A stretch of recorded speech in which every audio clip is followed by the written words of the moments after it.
Olá, pessoal, sejam todos bem-vindos ao Papo Mais, o podcast da CISP. Aqui falamos sobre desenvolvimento profissional e tópicos relevantes. Eu sou a Kelly Takimoto e ao meu lado nosso colega Thiago Lopes. É isso aí, pessoal, sejam todos bem-vindos. Hoje nós estamos aqui com uma convidada especial, a Sandra, e nós vamos abordar um tema bem interessante que tem atingido muitos profissionais aí. O tema de hoje nós vamos falar sobre burnout. Muito bem.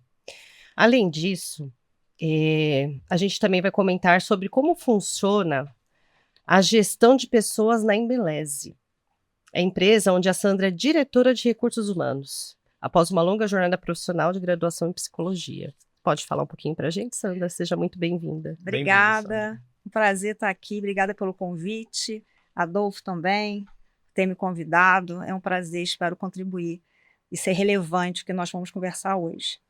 Né? Eu sou psicóloga de formação, sou coaching pela Ericon College do Canadá, coach profissional, vivo tentando e buscando o autoconhecimento sem parar, né? Que é o que a gente deve fazer, né? Para que a gente possa cada vez mais ter esse desenvolvimento e poder ajudar também as outras pessoas. Na Embeleze eu sou diretora de RH e eu acho que é isso um pouquinho, né? Hoje eu estou numa jornada de autoconhecimento, conhecendo um Enneagrama. O Enneagrama é um instrumento poderoso de autoconhecimento, para que eu possa estar cada vez mais apoiando a minha equipe, a organização, para que a gente possa crescer e desenvolver. Muito bem. Muito bom. E agora, para a gente começar, de uma forma descontraída, que é um assunto muito delicado, né?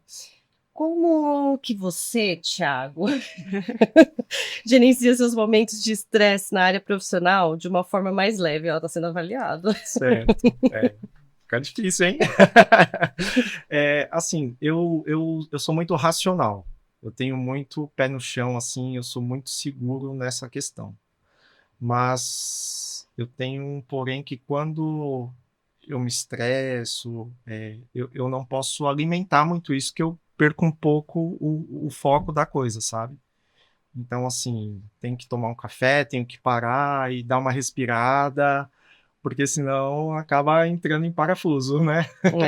Isso é Mas verdade. eu consigo lidar muito bem com essa questão. Você usa a técnica Pomodoro, por exemplo, né? Você sai um pouquinho, vai tomar um café, relaxar um pouco. Exato. Descompressar. Exato. Eu perguntei justamente por isso, porque essa síndrome ela é desencadeada por situações de estresse intenso, né? E no ambiente de trabalho. Então, assim, às vezes a gente tem que saber superar para não, sei lá, dar um soco no colega do lado. Não sei nem se é dessa maneira que a gente age. Sim. Enfim, né? A síndrome, ela acontece por você estar exposto a estresses constantes no período de tempo grande. Diferente do estresse pontual, onde eu tenho que entregar a meta do mês, por exemplo. Então, ali eu posso estar naquele estresse que é pontual. E posso estar lidando com aquilo, então eu tenho uma meta desafiadora, eu preciso que a minha equipe entregue resultado. Mas o burnout, ela exatamente é uma síndrome porque você fica muito tempo, é uma síndrome, é algo crônico. Você está submetido a um estresse e você não consegue gerenciar bem esse estresse. Então, por isso a causa é o burnout. Então, você está sob pressão, mas isso não acontece só com pessoas comuns. Acontece com artistas, né? E acontece com pessoas extremamente comprometidas e que buscam sucesso. Essa que é fundamental, que é muito importante a gente salientar. A nossa sociedade hoje, ela é vista como uma sociedade do cansaço. Já ouviram falar nisso? Sociedade do cansaço. Não. Exatamente, porque ela vive com um positivismo muito grande. Então, você vai nas redes sociais, né? Você encontra pessoas lá falando tudo de bom, né? Você tem uma família margarina. Um conto, né? de fadas, né? Exatamente. Sua família é maravilhosa, não tem nada, não briga, é só alegria, é só convivência boa, né? Você quer sucesso, então você precisa desempenhar extraordinariamente para que você possa ser reconhecido no trabalho. Então, é uma necessidade do profissional. da pessoa que quer esse sucesso. Então, ela precisa dar resultados. Uhum. E uma outra questão que é muito interessante, que faz com que a gente reflita, e muitas das vezes a gente não pensa nisso, que a gente atribui às organizações essa culpa, porque eu estou sendo pressionado, né?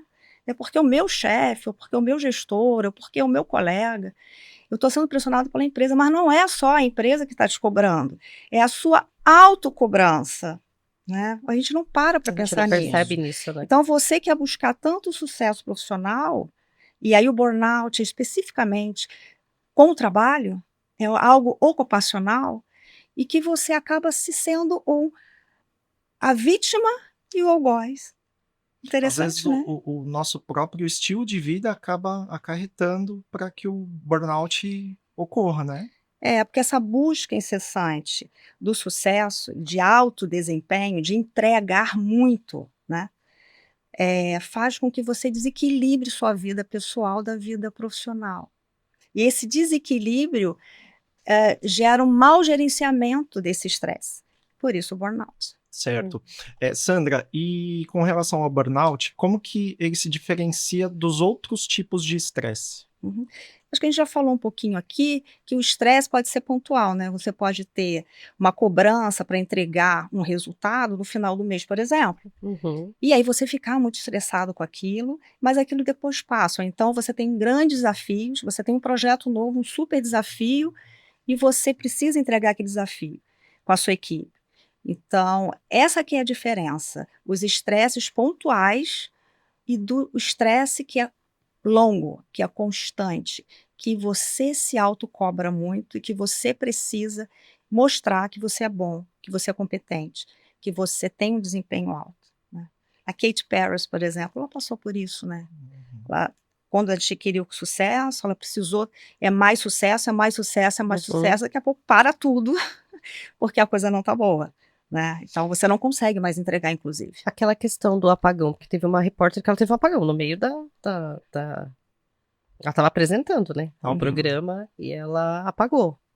Isso pode acontecer, então, em qualquer momento, Pode qualquer acontecer situação. qualquer situação insuportável, porque o burnout, ele é uma questão física e emocional, né, e corporal também, que ela vai dar no físico. Por exemplo, eu tenho um problema, que eu quando eu estou estressada, a minha coluna grita, porque eu tenho uma questão de coluna também. Então, é físico, é emocional e é mental. Então é todas as instâncias. Nossa. Né? Então é um Uhum. desequilíbrio muito grande. E quando você não tem esse equilíbrio de fazer exercícios, ter uma vida saudável, e ter muita pressão, você não aguenta, você não gerencia bem. Então eu posso ter um burnout, mas você pode não ter, porque você gerenciou bem esse estresse. Então a falta de gerenciamento de estresse é que vai causar um burnout. Certo. Perfeito. E como modo de prevenção, assim, sendo mais específico, como que a gente pode identificar os sintomas iniciais? Olha, uma das coisas é o cansaço profundo, né, exaustivo, assim. Então a pessoa até descansou e fala para você: "Nossa, eu dormi bem, mas eu acordei já num cansaço, eu vivo num cansaço absurdo". Com isso, você começa a não entregar como você entregava antes. Você não tem aquela produtividade como antes, né. Então você fazia 10 coisas ao mesmo tempo, hoje está difícil fazer 2, está difícil fazer uma, Uhum. né. Outra coisa que acontece também, que você pode perceber, é a desconexão, né, a despersonificação. O que é isso? Eu não tenho mais empatia pelo outro, eu não me reconheço e até mesmo de mim mesmo. Eu faço as coisas meio no automático mecânico, eu não tenho aquela preocupação, aquela dedicação que era antes, né, para que eu tivesse alta performance. Então, meio que faço no automático mecânico, as coisas vão acontecendo meio sem essa esse envolvimento maior. Uma das questões fundamentais é desconexão com o outro, desconexão com você mesmo, né. E aí insônia, eu não consigo dormir, porque a minha cabeça fica pensando full time no trabalho, como eu vou fazer, o que que eu não fiz, então eu não durmo. A insônia também é uma questão. Quando eu não consigo entregar, eu começo a ter frustração, e a frustração me faz sentir incapaz, eu não tenho mais aquela capacidade. Então, são esses sintomas que você consegue identificar um possível burnout no Dormir muito colaborador. dormir muito também é um sintoma ou não?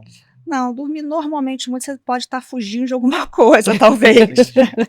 Mas a Não do falta de burnout. dormir é o burnout. Entendi. Porque você não consegue parar de pensar nas Uhum. coisas que você precisa entregar. E ao mesmo tempo você já não tem mais aquela vontade, porque você dispersonificou. Então Uma você não. preocupação constante, né? E que não sai da sua cabeça. Certo. Por isso ela é crônica, por isso ela é tão importante, por isso é muito importante que as pessoas saibam disso, para identificar nas suas organizações e apoiar o colaborador a buscar ajuda. Então, aí uma pergunta que eu gostaria de saber de você. No meio corporativo, isso ainda é um tabu? As pessoas têm um certo receio de pedir ajuda, de sentir que está necessitando daquela, que não está dando conta e pedir ajuda? Você já presenciou alguma Eu acho que situação depende dessa? muito da cultura organizacional, né? Porque imagina você tem alta performance, você tem uma entrega maravilhosa e de repente você não consegue entregar. Uhum. Além de você se frustrar, além de você ter essa autocobrança, você não sabe o que o outro vai pensar. Se ele vai Sim. colocar alguém no seu lugar, como é que ele vai, se ele vai te taxar, né, te rotular como um incompetente. Então, dependendo da cultura, isso pode ser mais difícil para o colaborador. Então, uma cultura mais humanizada, uma cultura mais empática. Nós já tivemos pouquíssimos casos de burnout na empresa, mas um eu acompanhei bem de perto, e o acolhimento, ou seja, o não julgar, o ouvir, o acompanhar constantemente, o indicar profissional, entender que você procurando psiquiatra, não é porque você está louco, é simplesmente um médico como outro Uhum. qualquer, né? E uma outra coisa que eu acho fundamental que a gente já viveu é a própria equipe onde está inserida essa pessoa, seja ele um líder ou um colaborador individual, que ela possa apoiar e possa saber o que está acontecendo. Então, você chamar também essa equipe, entender, olha, você está percebendo o que está acontecendo, você quer me falar alguma coisa? Se a pessoa não percebe, você colocar na mesma página e aquele colaborador entender que você está ali sem julgamento, você só quer vê-lo bem Uhum. e sair daquela condição, daquela situação. Sim. Mas vai depender muito de como a organização, que cultura é essa que eu estou inserida, para que eu sinta confortável para falar, porque no começo a pessoa tem receio, ela tem Então, dúvida. talvez não seria a opção pedir ajuda, ou para você se ajudar de repente, se você chegar à conclusão de que aquela organização não está te ajudando também, de repente você entender que é o momento de você parar ali, de você Ou então talvez buscar uma ajuda externa, né? sim. Não, obrigatoriamente, no caso de burnout, você precisa de uma Uhum. ajuda profissional, né? Então, psiquiatra, terapeutas é importante. Mas se você tem internamente o seu líder que percebe isso, e cada vez mais a gente está capacitando a liderança para que possa não só cobrar metas e desempenho, mas possa entender o que está acontecendo com o seu colaborador. Uhum. Especialmente quando eu falo de saúde mental. Porque se eu não tenho uma boa saúde mental, eu não vou entregar, eu não vou conseguir chegar nos objetivos que a gente está querendo, está pretendendo, né? Então, normalmente no começo é difícil, até porque às vezes as pessoas não são diagnosticadas rapidamente, ela não procura ajuda rapidamente, ela simplesmente está acontecendo ali, ela confunde que é um estresse muito grande e normalmente culpa também a organização que está cobrando muito, o superior está cobrando muito, entrega 10 e está cobrando aquele um que faltou.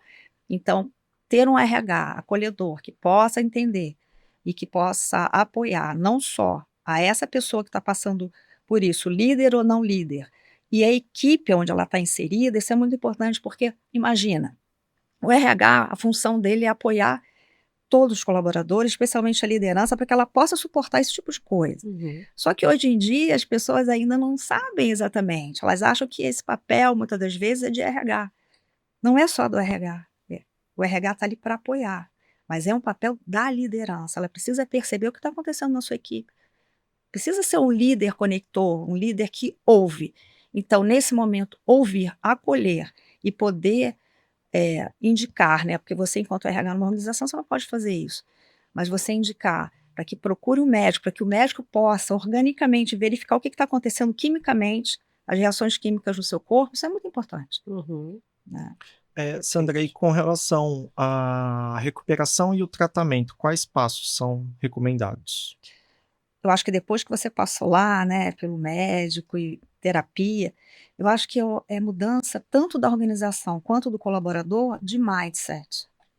Como é que eu estou levando a minha vida? Sabe, como aconteceu com a pandemia, muitas das pessoas pensaram, o que que é relevante, o que é que não é relevante. Uhum. Depois disso, o que que vale a pena? Sim. Né? O que que eu devo mudar? Então, uma das coisas é eu fazer exercício físico, sim, cuidar da minha alimentação, cuidar do meu equilíbrio de vida, né? Como é que eu faço? Eu fico o tempo todo continuando pensando no trabalho 24 horas, ou eu faço meu trabalho sim, tenho responsabilidade pontualmente, quando for necessário. Eu vou lá, eu vou me esforçar mais, mas eu preciso ter momentos de descompressão. É o que você falou, né? Eu parei para tomar um café lá. Então eu vou parar mais. Eu vou ter momentos que eu não vou ficar pensando no trabalho. É fácil. Não. O conceito é muito fácil de falar Sim, aqui, mas não é fácil, uma mudança muito grande. Mas é necessário que você faça esses movimentos, né? Para que você possa ter noites de sono, para que você possa ter qualidade de vida. Então, que você realmente saiba equilibrar. O equilíbrio é a palavra-chave para isso tudo. Mas acompanhamento profissional de um psiquiatra, de uma terapia, sem dúvida é importante, tá? Importante. Agora, o colaborador precisa se sentir acolhido e ouvido. Ninguém vai falar nada. Imagina, se você chega para mim e eu não te recebo, eu não te ouço, você vai confiar em falar alguma coisa comigo? Jamais. Não, Possa verdade. ser o que for. Você não vai confiar. Então, é preciso que a liderança se coloque numa posição de que, de verdade, eu quero te ouvir. Eu estou aqui porque eu me preocupo com você. Eu não estou aqui preocupado só com você me entregar o resultado, mas me entregar também uma qualidade de vida. Então, os líderes precisam se preocupar o que está acontecendo na saúde mental dos seus colaboradores, da sua equipe. Perfeito, excelente. E agora, falando um pouquinho para o nosso público, né? Pessoal do departamento aí de crédito e cobrança, a gente sabe que é uma pressão danada, né? Eles têm que bater meta, chega o final de mês aquela correria, aquela loucura. Que dica que você daria para eles conseguirem equilibrar, bater a meta com a Olha, saúde mental? não é fácil, né? A gente já viu que é desafiador aqui. Mas um dos pontos fundamentais são metas realistas. Então, já que a gente está falando em meta, que meta que eu estou dando para a minha equipe? É uma meta realista? É uma meta que eu consiga atingir? É possível atingir essa meta? Ou é uma meta que vai me frustrar? Eu não vou atingir. Eu vou me matar e vou morrer na praia. Então, uma das coisas é a gente entender que meta que a gente quer. Que ela seja pautada em dados e fatos e que seja desafiadora, mas que seja realista. Outra coisa é o que a gente acabou de falar, que é o líder estar acompanhando, fazendo checkpoints, sabe? Durante os meses, as semanas. Isso é impossível fazer todo dia, cada um de nós tem uma série, tem milhões de coisas para se fazer, mas é importante fazer checkpoints. Então, eu vou providenciar um café da manhã para descompressar, eu vou conversar com cada um individual, eu vou fazer encontros com a minha equipe, mesmo no trabalho, para entender o que está acontecendo, quais são as boas notícias, quais são as preocupações dele, se mostrar preocupado, é aquilo que a gente falou genuinamente, mas não adianta fazer isso se você não é genuíno, se você não está preocupado, você só está esperando a entrega da meta. Então, é exatamente isso que eu ia dizer. Quando você tem um chefe, um gestor da área, que ele tenha consciência de que ele tem que te dar uma meta realista, uma realidade, que você vai trabalhar para bater aquela meta dentro do Que seja que é possível de possível. cumprir. Agora, se você tem um gestor que é mirabolante na meta, na ideia, como você do outro lado, Você precisa falar também, né? Se a tua cultura organizacional te dá espaço para que você seja ouvido, isso é um feedback que pode ser dado para o líder, né? tá. Olha, você falou uma meta, de onde você tirou essa meta, né? Uhum. Quais os fatos e dados aqui para essa meta? Às vezes é um desejo, e a gente vê isso muito, né? Nós líderes queremos desejos, e não pautados na realidade. Mas entender que metas podem ser tem que ser atingíveis, mas ela pode frustrar também muito e pode ter uma pressão muito grande, e essa pressão pode ser desmedida e que pode ter um burnout. Pode ser só um estresse, mas pode ser também um burnout. Sandra, eu estou vendo aqui que a Embeleze ela foi certificada como Great Place to Work. Uhum. Você pode compartilhar com a gente como a sua gestão de pessoas pode ter contribuído com esse resultado? ela teve mais do que só o Great Place to Work, né? Nós recebemos o Great Place to Work, certificados, nós recebemos o Great People Health, de saúde mental, e isso é uma coisa muito boa, porque é claro que a gente sabe que é uma trajetória, e é grande, isso é só o começo, né? Nos trouxe muita felicidade, mas sabendo que tem um desafio aí pela frente. Mas isso, um dos pontos principais de receber esse selo foi quando a gente fez a pesquisa, foi identificado que nós, colaboradores da Embeleze, temos orgulho de ser Embeleze. E é verdade, e é muito isso. Então, as pessoas se conectam, os colaboradores se conectam com o propósito da empresa, que é transformar vidas. Então, elas sentem suas vidas transformadas também. Você vai falar, mas Sandra, todo mundo sente? Não. Pessoas mais novinhas que estão entrando agora, uma geração Z, Sim. diferente, elas pensam diferente. Talvez não vão se conectar como as outras. Só que essa mistura geracional, ela traz para a gente esse retorno do orgulho de ser Embeleze. E a gente quer que essas pessoas também que estão entrando agora possam ter essa trajetória. Sintam o mesmo orgulho. Sintam o mesmo orgulho, exatamente. Então, um dos pontos fundamentais para ganhar termos essa certificação, foi por isso, foi identificado nas pesquisas que as pessoas tinham orgulho de trabalhar na Embeleze. O Great Health, People Health, é esse cuidado. Você fala assim para mim, mas Sandra, todos os gestores são assim? Todos os líderes são assim? Obviamente não. Mas o nosso trabalho enquanto RH é capacitar cada vez mais líderes que olhem pessoas, líderes que sejam empáticos, líderes que realmente se preocupam com as pessoas. Então, esse foi um outro certificado. E que ações a gente fez, né? Então, a gente pode falar para vocês e compartilhar com todo mundo aqui algumas ideias que podem até ser aproveitadas, como Reconheço Você. A gente criou uma plataforma de Reconheço Você, que era para criar uma onda muito forte. Ao invés de eu reclamar, né, que, nossa, você não entregou, foi legal o que você fez, mas está faltando, não está bom, que eu possa reconhecer aquilo de bom que você fez. E esse elogio, ele não é elogio aberto, ele é elogio que tem que estar conectado com as nossas competências. Então, você fez algo que tem a ver com atitude de líder, tem a ver com uma inovação, tem a ver com qualidade e execução, tem a ver com comprometimento. Então, isso está ligado com as nossas competências lá na avaliação de desempenho. Então, você precisa clicar lá, que elogio que eu vou fazer para o João, e que tem a ver com nossas competências e dar fatos e dados. Então, existe uma triagem para entender se aquilo é elogio, se você está dizendo fatos e dados, ou se eu estou falando, poxa, eu gosto de você e está tudo bem, né? Então, a gente criou essa plataforma, está surtindo muito resultado. É claro, no começo as pessoas ficam patinando, não acontece, mas agora a gente está recebendo muitas coisas e muito legal.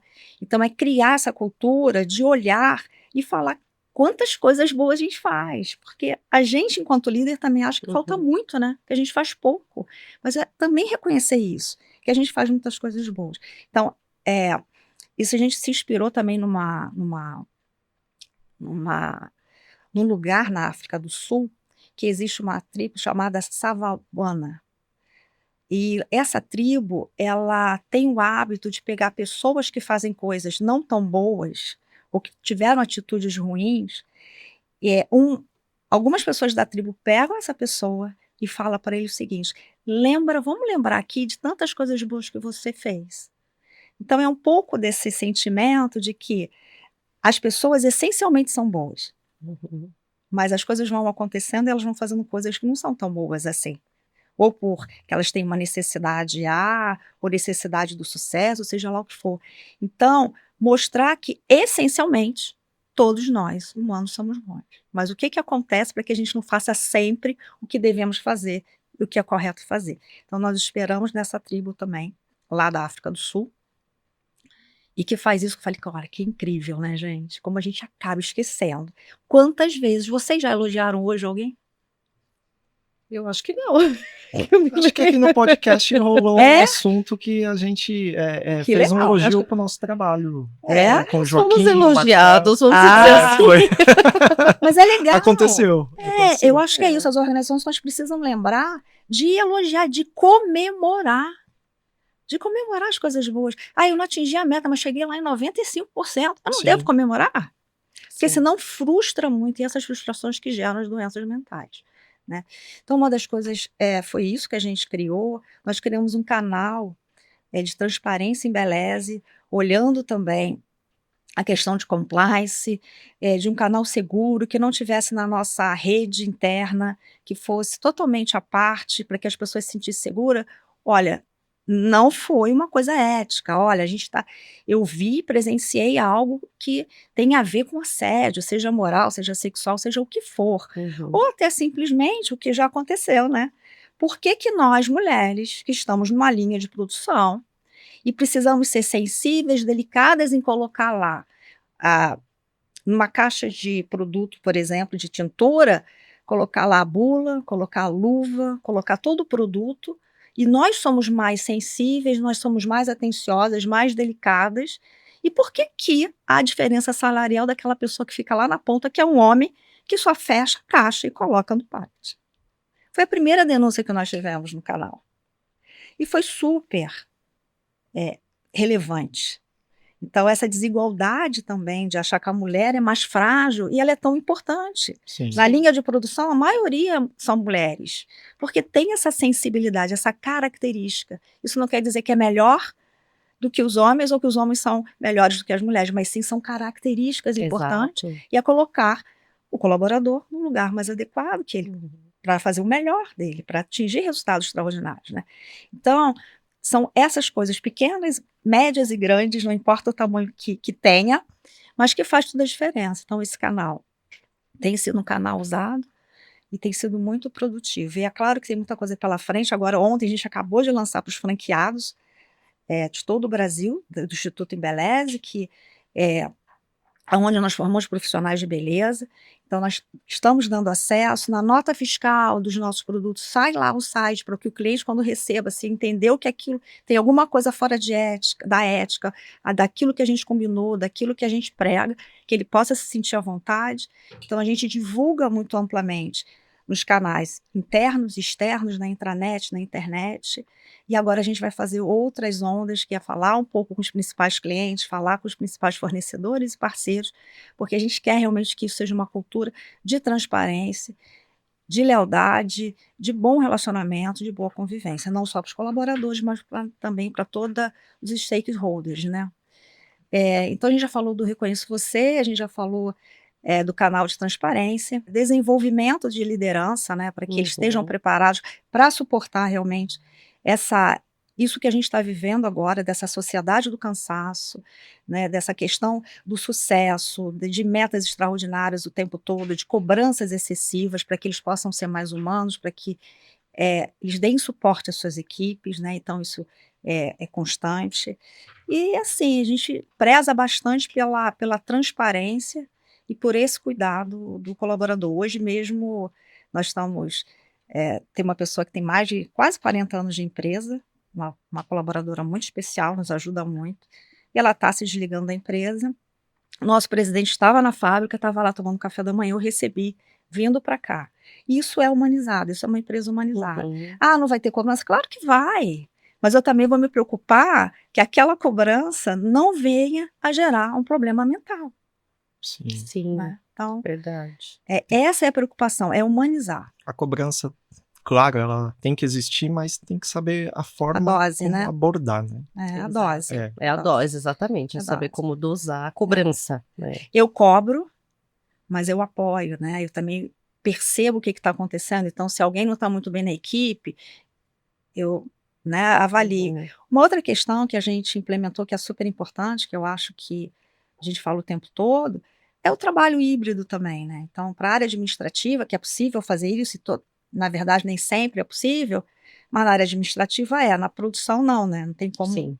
né, ser Exato. trabalho Nas híbrido. áreas, tem algumas Então, áreas que não, infelizmente, não exatamente, tem eu acho como. que essa flexibilização, essa mudança de mindset das organizações, não só do colaborador, que precisa mudar ele, né, porque ele é o mesmo algoz, e, né, ele mesmo se autocobra demais, mas as organizações também precisam entender e dar essa flexibilidade, porque não é que quando você está em casa você não vai trabalhar, pelo contrário, às vezes você trabalha muito mais, mas você não precisou pegar ônibus, né? Você não precisou pegar seu carro, não precisou enfrentar trânsito, não precisou perder tempo. É Então, aquele dia que você acorda e fala, poxa, hoje eu não estava afim de ir lá, não estava afim de ver o pessoal, estava afim de trabalhar daqui, ficar quietinha aqui no meu canto, né? e tem uma oportunidade, você vai acordar autonomia. cedinho sim, mas você vai conseguir malhar, né? Fazer um exercício físico, porque no teu horário você vai estar lá já. Então, Uhum. esse entendimento da saúde como um todo do colaborador, com certeza você vai ter colaboradores mais felizes e inclusive Harvard já fala isso, né? É, Colaboradores isso é felizes, eu tenho verdade. produtividade, É Exato. verdade. eu tenho retorno. É, Então, não adianta eu pressionar e tirar tudo e o cara falhar, né? isso é verdade. É como se fosse queimei meu cérebro aqui, porque não estou aguentando a pressão. E a sua pressão é só cobrança. Perfeito. Muito bom. É isso aí, pessoal. Para os outros associados que estão nos assistindo, fica a dica, né, de como poder trabalhar aí com os seus funcionários, nos seus departamentos, nas suas empresas. E aproveitando, vou pedir para vocês seguirem as nossas redes sociais. Nós estamos no Instagram, Facebook, YouTube, LinkedIn, Spotify, onde estamos com o @CISPOficial. Tenho certeza que os nossos conteúdos vão te impulsionar como associado, a exemplo do assunto que nós estamos falando hoje. É isso aí, Kemi. Queria agradecer a você, Sandra, pela presença, por ter aceitado o nosso convite. Um assunto tão importante, né? Hoje, principalmente depois do que a gente passou pela pandemia. Espero que os nossos ouvintes aí tenham, né, pego alguns insights dessa conversa, desse bate-papo. E muito obrigado pela sua presença. Eu que agradeço o convite, a confiança e espero que seja relevante esse nosso papo para muitas pessoas, muitas organizações. Com certeza foi. Muito obrigada. Muito obrigada por compartilhar Eu com a que gente seu agradeço. conhecimento. Até a próxima, pessoal. Tchau, tchau, pessoal. Tchau, Até a tchau. próxima. Muito obrigada.